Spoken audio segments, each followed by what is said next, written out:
پسر این مرد نابینا را یک هفته پیش سرباز شکار یا ابله کردند و به خدمت حربی بردند.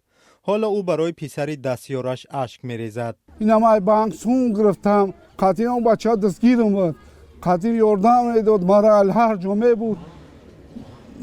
بگه شش میرسه، میگه کاپیتان میگه ورکن بودنش ما تو این روزا درکشن ندارم که در جای. پدرش نمیداند که حاتمشاه احتمخان در کدام قسم حربی است. او میگوید که دو پسر کلانیش را خودش به خدمت فرستاده بود. نیت داشت حاتمشاه را نیز در دعوت بهاری گسیل کند، ولی او را ناگهان بردند و او از یک سو برای بینگهبان ماندنش و از سوی دیگر برای بزوری بردن پسرش ناراضی است.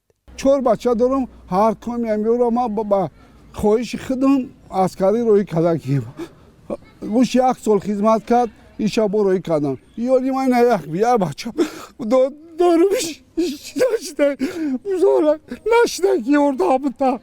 من ولی تو یک گروپایم. پسر احتمخان یوسفوف تنها نفری نیست که در کجا بودن بچه‌اش را نمیداند.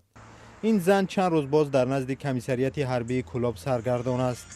او میگوید که پسر یگانه‌اش را به خدمت بردند.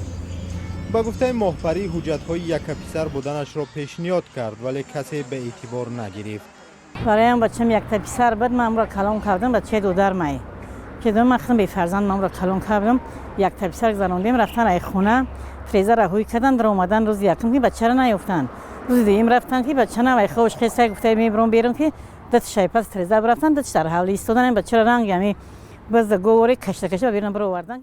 اکنون خالمراد امیرشاه پسر 20 ساله مخبری امیرشاه و در صف ارتش است. مخبری میگوید که او دعوا خواهد کرد تا یگانه پسرش را برگردانند. مقامات در کلاب حادثه های ابله از جانب کارمندان میلیسا را رد کرده میگویند که در دعوت نوبتی آنها تنها به کارمندان کمیسریت حربی کمک میکنند.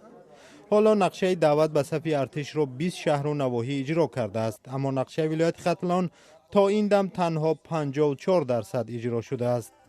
دعوت به صف ارتش در تاجیکستان هر سال 2 بار صورت میگیرد، بهار و تیرماه. اما در هر دعوت ساکنان مثل ماهپری و احتمخان از شکار شدن فرزندانشان شکایت میکنند.